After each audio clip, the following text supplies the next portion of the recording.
డబ్బు, అనారోగ్యం, ఉద్యోగం, వ్యాపారం, అప్పులతో బాధపడుతున్నారా? మీకోసమే లాంచ్ యువర్ ఫ్యూచర్ ప్రోగ్రామ్. నమస్కారం, వెల్కమ్ టు సుమన్ టీవీ. నేను మీ momentum investor Vinod Kumar. Election period, market full యాక్షన్లో కనబడుతుంది.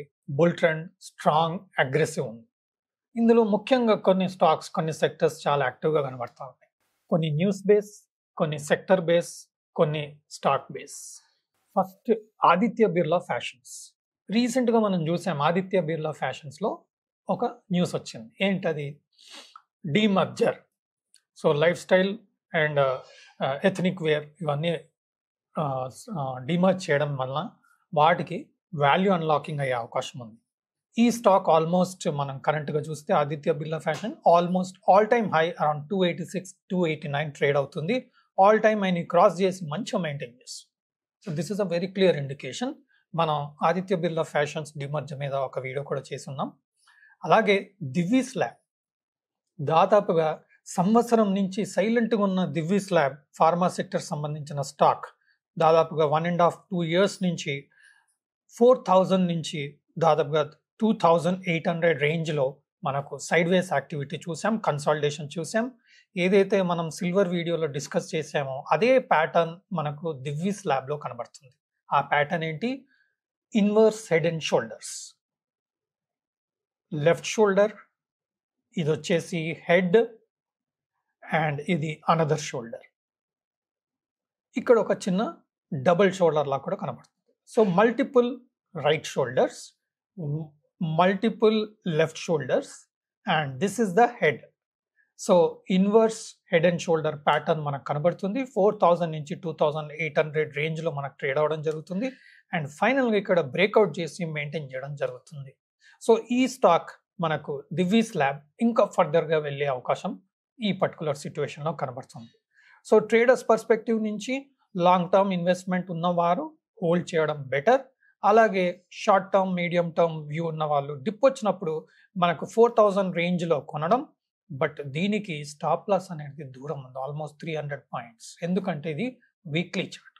సో వీక్లీ చార్ట్లో టార్గెట్స్ బిగ్ ఉంటాయి, స్టాప్ లాసెస్ హ్యూజ్ ఉంటాయి, ప్యాటర్న్స్ లార్జ్ ఉంటాయి. సో దీనివల్ల మనకు అగ్రెసివ్ ట్రేడర్స్ మాత్రమే ఇలాంటి స్టాక్స్లో ప్లాన్ చేయొచ్చు, ట్రేడ్ చేయొచ్చు. బట్ స్ట్రిక్ట్గా మన స్టాప్ లాస్ మాత్రం మెయింటైన్ చేయాలి. అదేవిధంగా మన ఇన్వెస్ట్మెంట్ కూడా మన పోర్ట్ఫోలియోలో ఒక 1% ట్రేడింగ్కి ఉపయోగించే వాళ్ళు, షార్ట్ టు మీడియం టర్మ్ ప్లాన్తో ఉన్న వాళ్ళకు ఇలాంటి ఆపర్చునిటీస్ ఒక ఆపర్చునిటీగా మనం చూడొచ్చు. బట్ మనం గుర్తుపెట్టుకోవాల్సింది June 4th election results announcements వస్తుంది కాబట్టి హ్యూజ్ వాలటిలిటీ మనకు నెక్స్ట్ 1 weekలో మనకు చూసే అవకాశం మాత్రం డెఫినెట్గా ఉంది. నెక్స్ట్ విషయానికి వస్తే పబ్లిక్ సెక్టర్ ఎంటర్ప్రైజెస్. మనం ఈ చార్ట్లో చూడొచ్చు, public sector enterprises all time high. అంటే కరెంట్ సిచ్యువేషన్లో మార్కెట్ని బుల్ ట్రెండ్లో రన్ చేసే సెక్టర్ పబ్లిక్ సెక్టర్ ఎంటర్ప్రైజెస్గా మనకు కనబడుతుంది. సో ఇలాంటి పబ్లిక్ సెక్టర్ ఎంటర్ప్రైజెస్ ఇండెక్స్ అయినా సరే, స్టాక్స్ అయినా సరే, డిప్స్లో బై చేసుకుంటే ఒక మంచి ఆపర్చునిటీ మనకు పబ్లిక్ సెక్టర్ ఎంటర్ప్రైజెస్ చార్ట్ ద్వారా మనం చూడగలుగుతున్నాం. So any dip in public sector enterprises is going to be an opportunity for us to accumulate these particular stocks. So మార్కెట్ని బుల్ ట్రెండ్లో బుల్లిష్గా మూవ్మెంట్ చేయడానికి కారకులు పబ్లిక్ సెక్టర్ ఎంటర్ప్రైజెస్గా మనం గమనించవచ్చు. నెక్స్ట్ విషయానికి వస్తే ఇన్ఫ్రా స్టాక్స్ కూడా మనకు almost all time high. So market all time హైకి చేరడానికి కారకులు ఇన్ఫ్రా స్టాక్స్ కూడా అని మనం గమనించాలి. ఈ పర్టికులర్ ఇన్ఫ్రాస్ట్రక్చర్, నిఫ్టీ ఇన్ఫ్రాస్ట్రక్చర్ ఏదైతే ఉందో స్ట్రాంగ్గా మనకు ఆల్ టైమ్ హై డైరెక్షన్లో మనకు కనబడుతుంది. కాబట్టి ఇన్ఫ్రాస్ట్రక్చర్ కూడా మార్కెట్ని నిలబెట్టడానికి కారణం. దీన్ని మనం సెక్టర్ రొటేషన్, సెక్టర్ లీడర్షిప్ అంటాం. అంటే ఈ పర్టికులర్ సెక్టర్ మార్కెట్ని లీడ్ చేస్తుంది కాబట్టి వీటి వల్లనే market all time high cross అవుతుంది, మెయింటైన్ అవుతుంది. కాబట్టి ఈ ఫండ్స్, ఈ సెక్టర్స్, ఈ స్టాక్స్ మాత్రమే బుల్లిష్గా, స్ట్రాంగ్గా ఉండే అవకాశం ఉంది. కాబట్టి రేపు ఏదైనా డిప్ వచ్చినా చేసినా వీటిలో ఒక మొమెంటం మనం చూసే అవకాశం ఈ పర్టికులర్ సెక్టర్లో మనం చూస్తూ ఉన్నాం. అలాగే నెక్స్ట్ సెక్టర్ మార్కెట్ని లీడ్ చేస్తుంది. అది నిఫ్టీ రియాలిటీ, అంటే real estate sector.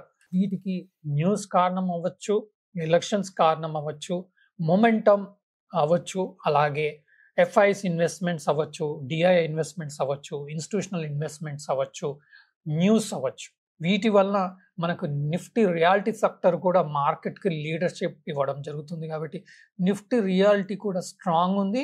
Any dip ఇందులో కూడా మనకు మొమెంటమ్, స్ట్రెంగ్త్ మనం చూసే అవకాశం ఉంది. కాబట్టి public sector, enterprises, infrastructure, real estate, Divi's lab, వీటి అన్ని సెక్టర్స్లో స్టాక్స్లో కరెంట్గా మార్కెట్కి లీడర్షిప్ ఇచ్చే స్టాక్స్. కాబట్టి వీటిలో మనం short to medium term traders అయినా సరే, short to medium term investors వ్యూతో అయినా సరే, కరెక్షన్స్ వస్తున్నప్పుడు, మేజర్ డిప్ వస్తున్నప్పుడు, మేజర్ కరెక్షన్స్ వస్తున్నప్పుడు ఇలాంటి స్టాక్స్లో మనం ఫోకస్ చేయగలిగితే మంచి రిటర్న్స్ వచ్చే అవకాశం ఉంది. కాబట్టి రిస్క్ కూడా చాలా ఉంది. కాబట్టి మనం చేయాల్సిందల్లా చాలా లో ఇన్వెస్ట్మెంట్తోని పోర్ట్ఫోలియో మేనేజ్మెంట్ వ్యూలో ఒక 1%, 2% ఆఫ్ ద పోర్ట్ఫోలియోని స్ట్రాంగ్ డిప్ వచ్చినప్పుడు ఇలాంటిలో మనం ఇన్వెస్ట్ చేస్తే మంచి ఆపర్చునిటీస్ మనం చూడొచ్చు. బట్ ట్రేడర్స్ మాత్రం కంపల్సరీ వీటిలో స్టాప్ లాస్ అనేది డెఫినెట్గా పెట్టుకోవాలి. ఒక 1%, 2% పైన మనం స్టాప్ లాస్ పెట్టుకొని డిప్ వచ్చిన టైంలో మాత్రమే మనం ఇలాంటి స్టాక్స్లో ట్రేడ్ చేస్తే బెటర్ మూమెంట్ వచ్చినప్పుడు మనం బుక్ చేసుకొని ప్రాఫిట్ బుక్ చేసే అవకాశాలు ఉంటుంది. ఇది ప్యూర్లీ ఎడ్యుకేషనల్ పర్పస్ మాత్రమే. తగిన సజెషన్స్, అడ్వైస్ తీసుకొని మీరు ట్రేడ్ చేయగలరు. నేను సెబీ అనలిస్ట్ మాత్రం కాదు. Thank you. సుమన్ టీవీలో మీ పర్సనల్ అండ్ బిజినెస్ ప్రమోషన్స్ కోసం కింది నెంబర్కి కాంటాక్ట్ చేయండి.